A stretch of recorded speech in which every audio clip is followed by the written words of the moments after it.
नमस्कार, आप देख रहे हैं पंजाब केसरी टीवी और मैं हूं प्रवीण झा। झारखंड वासियों के लिए एक अच्छी खबर है। कोरोना का ग्राफ जो है वो लगातार संक्रमितों का जो संक्रमित होते जा रहे थे अभी तक, उसका ग्राफ अब धीरे धीरे कम होता जा रहा है। पिछले 6 दिनों का यानी कुछ एक हफ्ते का अगर आंकड़ा देखें तो उसमें लगभग 12,000 एक्टिव केस जो है वो ठीक होकर के अब घर वापस जा चुके हैं। ऐसे में इसी मुद्दे पर ज़्यादा बातचीत करने के लिए इस वक्त हमारे साथ जुड़ रहे हैं अपर मुख्य सचिव स्वास्थ्य, शिक्षा, परिवार कल्याण अरुण कुमार सिंह जी। अरुण जी, आपका बहुत बहुत स्वागत है पंजाब केसरी टीवी पर। सर, आपसे पहला सवाल भी यही है कि कैसे झारखंड जो है आखिर कोरोना पर लगाम लगाने में कैसे जो है इतना बेहतर रिजल्ट अब धीरे धीरे जो दिख रहा है, उसके लिए क्या किया है झारखंड ने? देखिए, हमने मल्टी प्रॉन्ग स्ट्रेटजी अडॉप्ट की है कि कोरोना संक्रमण और अधिक ना हो, इसके लिए बहुत ही स्ट्रिक्ट लॉकडाउन लागू किया गया जी। ताकि राज्य के बाहर से जो लोग आ रहे थे, बसेस में आ रहे थे, उन बसेस को रोका गया। प्लस हर जिले में जहां भी जो पॉइंट थे जहां लोग इकट्ठा होते हैं वहां पर सोशल डिस्टेंसिंग और उनको मिनिमाइज किया गया। खाली आवश्यक जो वस्तुओं की दुकानें हैं उन्हीं को खोलने का अलाउ किया गया है। इसकी वजह से और एडिशन केसेस में नहीं हो रहा है और काफ़ी डाउन हुआ है। जैसे आप देख सकते हैं ग्राफ से 3.26% यस्टरडे कल था ये, और ये करीब 1345 इस प्रकार के मामले आए हैं पॉजिटिव केसेस के, जबकि टेस्ट हमने 58,000 और टेस्ट लगातार हमारा बढ़ता जाएगा जी। ताकि कोई भी इस प्रकार का अगर संक्रमित है तो वो उसका हम ट्रीटमेंट कर सकें, उसे ठीक कर सकें। तो इस दिशा में लगातार कर रहे हैं। इसके अलावा जो संक्रमित थे उनकी व्यवस्था सुनिश्चित करने के लिए भी हमने काफ़ी संख्या में ऑक्सीजन बेड्स बढ़ाए। जो 1 अप्रैल को ऑक्सीजन बेड्स की संख्या मात्र 1459 थी, उसे बढ़ाकर हम 13,000 ऑक्सीजन बेड्स पूरे स्टेट में हमने बढ़ाए। आईसीयू बेड्स बढ़ाए, जो मात्र 481 था उसे बढ़ा के 1700 हमने किया। इस प्रकार से वेंटिलेटर बेड्स का भी 502 से बढ़ा के 1474 वेंटिलेटर्स बेड्स किए, ताकि इसको हम सुनिश्चित कर सके कि कोई हमारे राज्य के जो प्रभावित लोग हैं कोरोना से, उन्हें हम बेहतर से बेहतर सुविधा दे सके। जी, ये बहुत अच्छी खबर है झारखंड वासियों के लिए। लेकिन सर, सवाल यह है कि क्या यह आंकड़े जो दिखाए जा रहे हैं, ये क्या आंकड़े जो है ये सिर्फ शहरी इलाकों का है या फिर आप ग्रामीण इलाकों में भी टेस्टिंग पर ज़्यादा जोर दिए हुए हैं? क्योंकि आप देखिए कि ग्रामीण इलाकों में अभी तक वो सुविधाएं नहीं पहुंच पा रही है। लोग टेस्ट कराने घर से बाहर भी नहीं जा पा रहे हैं अगर वो बीमार भी हो रहे हैं। तो क्या ऐसी स्थिति में झारखंड में क्या ग्रामीण इलाकों में टेस्ट करने के लिए कोई और सुविधा या वहाँ पर कुछ इस तरह की व्यवस्था की गई है क्या? ये आंकड़े शहरी और ग्रामीण दोनों हैं। हालांकि ग्रामीण में बहुत एक्सटेंसिव नहीं था क्योंकि शहरों में ज़्यादा इसका संक्रमण था। तो पहला हमारी प्राथमिकता शहरी क्षेत्रों की थी, लेकिन अब ग्रामीण क्षेत्रों के लिए भी हमने बहुत ही ठोस एक रणनीति तैयार की है और उस रणनीति पे कार्य शुरू हो चुका है। और करीब हमारी 5,000 टीमें प्रिलिमिनरी स्कैनिंग के लिए जो सर्वेक्षण करेंगी घर घर जाकर के, हर पंचायत के हर गांव में, हर घर में जहां भी इस प्रकार की जरा सा भी आभास मिलता है। और 5,000 टीमें जो है रैट टेस्ट किट के साथ वहाँ पे पूरा पीपीई किट पहनकर हर पंचायत में तैनात रहेंगी, ताकि कोई भी इस प्रकार का मामला आता है उसका हम जांच कर सकें, उसे प्रॉपर ट्रीटमेंट दे सकें और उसकी जान को बचा सकें।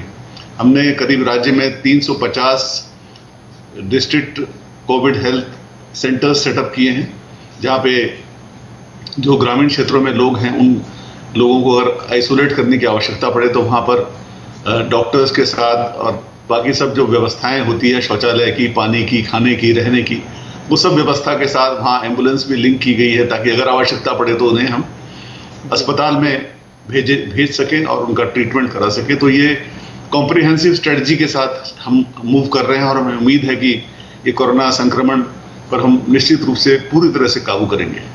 नहीं, मेरा सवाल सर एक और है इसी से जुड़ा हुआ है, क्योंकि देखिए जब ग्रामीण इलाके में जब लोग जा रहे हैं टेस्ट के बारे में पूछने के लिए, घर में जाते हैं, तो उसमें पूछा ये जाता है कि क्या आपको सर्दी, खांसी, जुकाम कुछ है, और जिसको रहता भी है तो वो ये सोच करके नहीं टेस्ट करवाते हैं या नहीं बताते हैं कि और मुझे लेकर के अब ये क्वारंटीन कर देंगे या क्वारंटीन सेंटर में लेकर के चले जाएंगे या जो भी होगा उसका आगे का जो भी उनके मन में डर होगा वो तो उनके मन का है।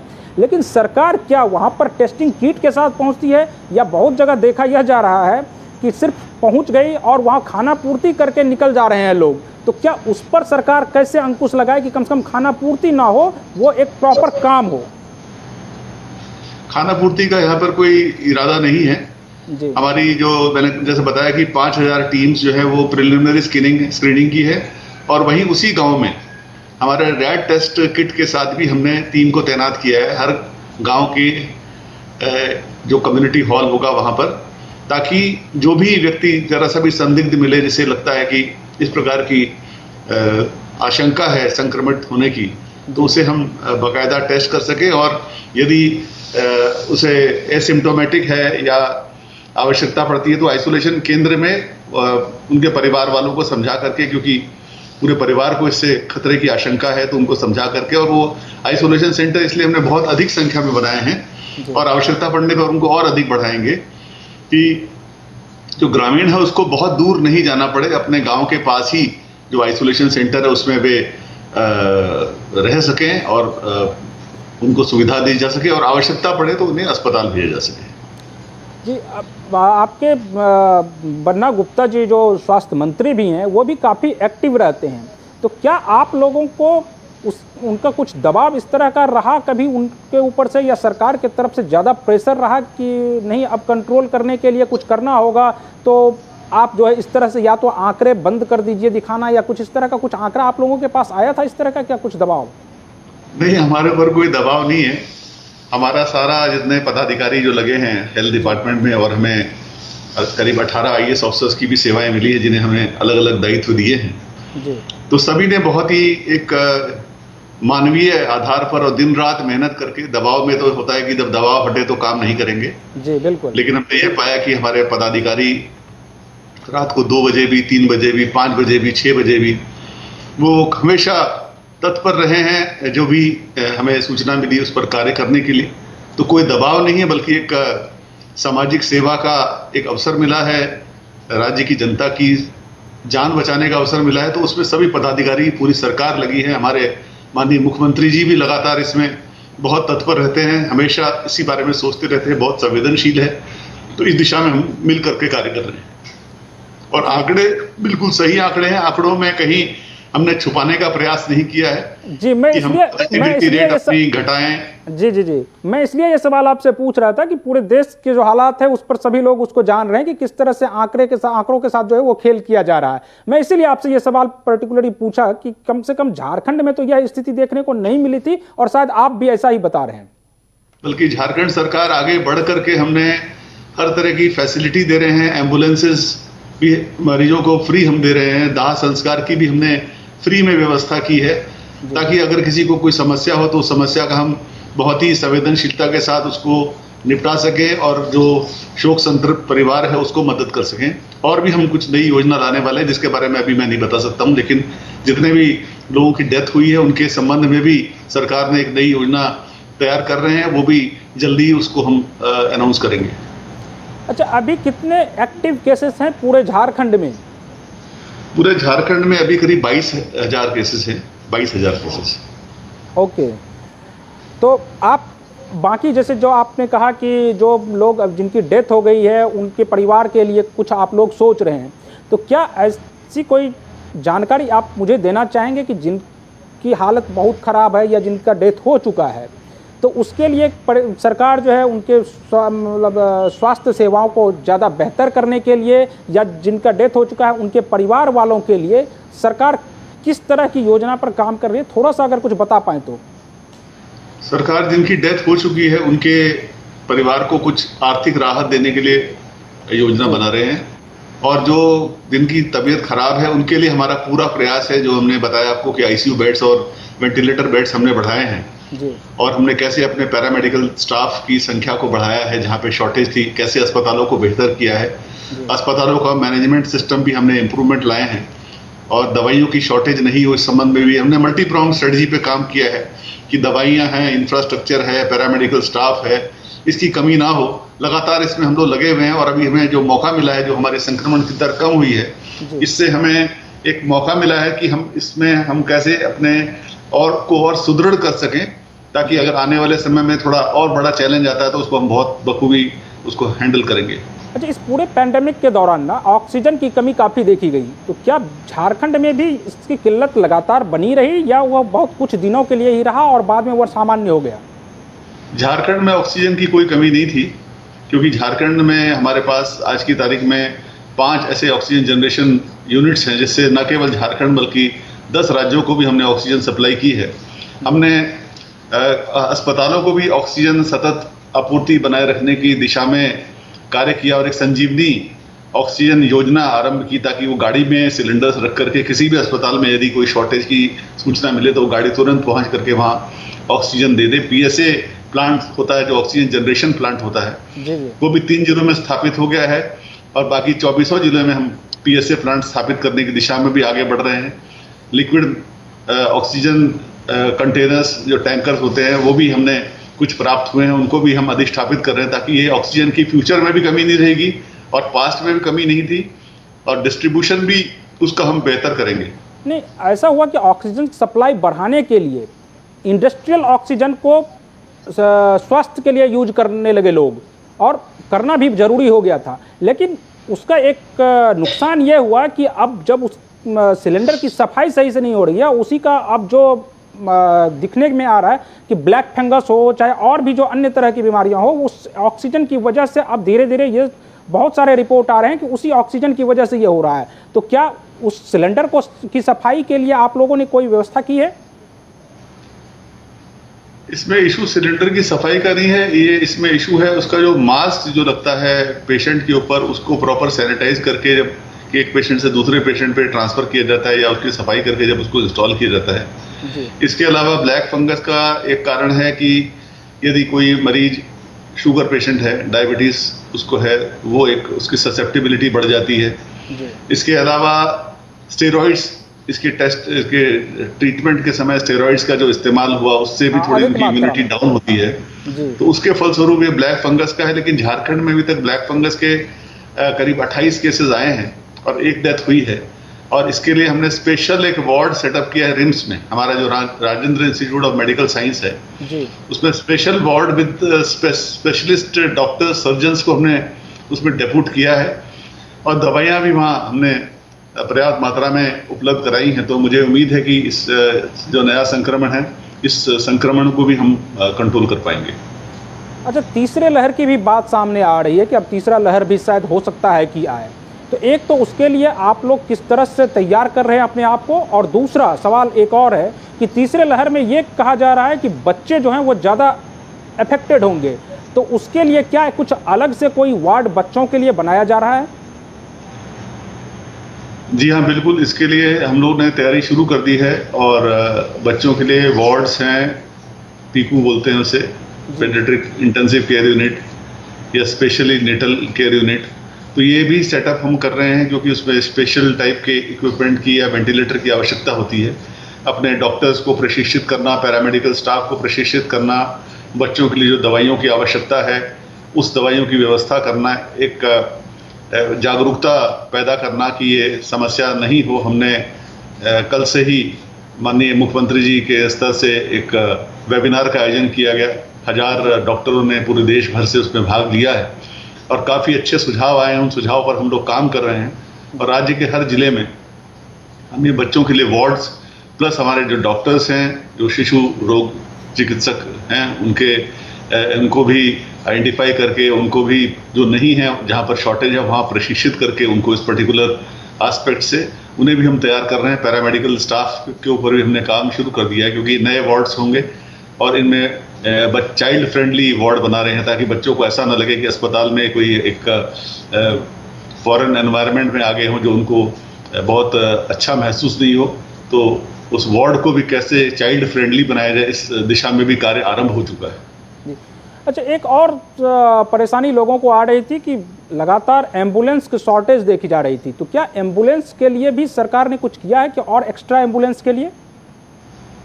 और एम्बुलेंस के लिए हम निविदा आमंत्रित कर रहे हैं। वैसे हमारे राज्य में करीब 550 एम्बुलेंसेस ऑलरेडी काम कर रही है, जो सरकार की एम्बुलेंसेस हैं जो विभाग के द्वारा दी गई। जिलों में इसके अलावा जो सांसद कोटा है या विधायक निधि है, उनसे भी हर जिले में कम से कम 10-12 एम्बुलेंसेस हैं जिनका इस्तेमाल हो रहा है।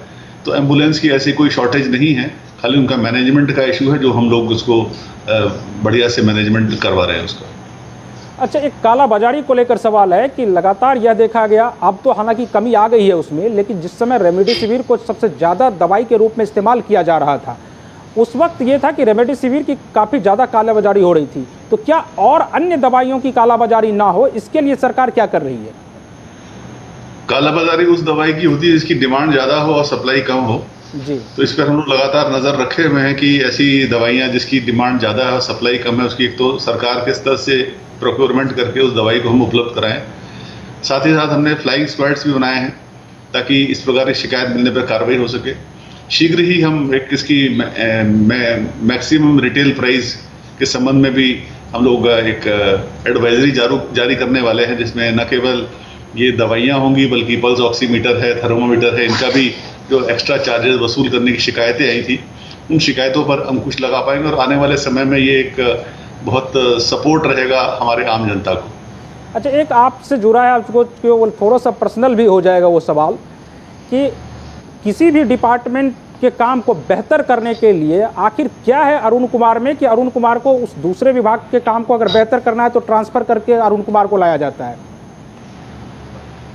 इसमें प्रशासन के बेसिक नियम है कि समय देखकर काम नहीं करना, घड़ी देख के काम नहीं करना है। काम करना है तो मतलब करना है जी। प्रोसेस को फॉलो भी करना है, लेकिन प्रोसेस में उलझना भी नहीं है। स्पष्ट सोच होनी चाहिए और साथ ही साथ हमारी टीम ने जो हमारा सहयोग किया, जो हमने सोचा और जो उनको डायरेक्शन दिया उसको उन्होंने इम्प्लीमेंट किया, उसका बहुत लाभ हुआ। प्लस हमारे माननीय मुख्यमंत्री जी का भी हमें लगातार मार्गदर्शन प्राप्त होता रहा। मंत्री जी भी हमारे लगातार इस दिशा में हमें सपोर्ट करते रहे, तो उसका ये लाभ हुआ कि ओवरऑल एक पॉजिटिव माहौल तैयार हुआ। हमारे जो मीडिया हैं, प्रेस हैं, प्रिंट मीडिया, इलेक्ट्रॉनिक मीडिया, उनके द्वारा भी बहुत सपोर्ट दिया गया है, जिसके वजह से लोगों में जो पैनिक की स्थिति थी, जो लोगों में डेस्परेशन की स्थिति थी, उस डेस्परेशन की स्थिति, पैनिक की स्थिति से हम निकल पाए। लोगों में कॉन्फिडेंस आया कि सरकार कुछ कर रही है, उनके लिए कोई घबराने की बात नहीं है। अगर यदि कोई समस्या आएगी तो सरकार उसको मदद करेगी। तो उससे एक डेस्परेशन नहीं हुआ, लोगों में पैनिक नहीं हुआ, जिसके फलस्वरूप ये ओवरऑल एक पॉजिटिविटी आई। क्योंकि कोरोना में 50% बैटल जो है जीती जाती है साइकोलॉजिकली। अगर साइकोलॉजिकली आप खुश हैं, आप कॉन्फिडेंस है कि आप जीतेंगे, तो कोरोना 50% तो जीत होगी। बाकी हमने भी प्रयास किया है अपने चिकित्सा व्यवस्थाओं के माध्यम से। जी, तो क्या आप और लगता है कि लॉकडाउन की अवधि को क्या आगे और बढ़ाने की कोई मतलब है कि आगे और बढ़ाया जाएगा लॉकडाउन को, या फिर जो अब का जो टेन्योर है उसमें ही अब काम खत्म हो जाएगा कोरोना का? इस पर विचार किया जाएगा। लॉकडाउन के तो लाभ नजर आ रहे हैं और लॉकडाउन की अवधि पर कल विचार करके कल हम आप लोग को फिर अवगत कराएंगे लॉकडाउन की अवधि पर सरकार का क्या निर्णय है। बाकी राज्यों ने तो लॉकडाउन बढ़ाया है, हमारे को भी इसका लाभ मिला है। तो जहाँ पे हमारे नागरिकों की जान हम बचा सकें, उस दिशा में समुचित हम लोग निर्णय लेंगे। आखिरी सवाल सर पूछेंगे कि क्या अब आप क्या संदेश देना चाहेंगे राज्यवासियों को, क्योंकि अब लोग जब जिस तरह से लोगों ने लॉकडाउन का पालन किया और आगे इसी तरह अगर लॉकडाउन ना भी लगाया जाए तो लोग किस तरह से अपने आप को सुरक्षित रखें ताकि कोरोना के प्रसार को रोका जा सके? देखिए, सबसे मूल मंत्र इसका वही 3 सूत्री कार्यक्रम है कि मास्क लगाना है, हाथ धोना है और सोशल डिस्टेंसिंग करना है। अगर ये तीनों चीज़ों को पालन किया जाएगा तो ये कोरोना संक्रमण की दर बहुत कंट्रोल में आएगी। लॉकडाउन का उद्देश्य भी यही रहता है।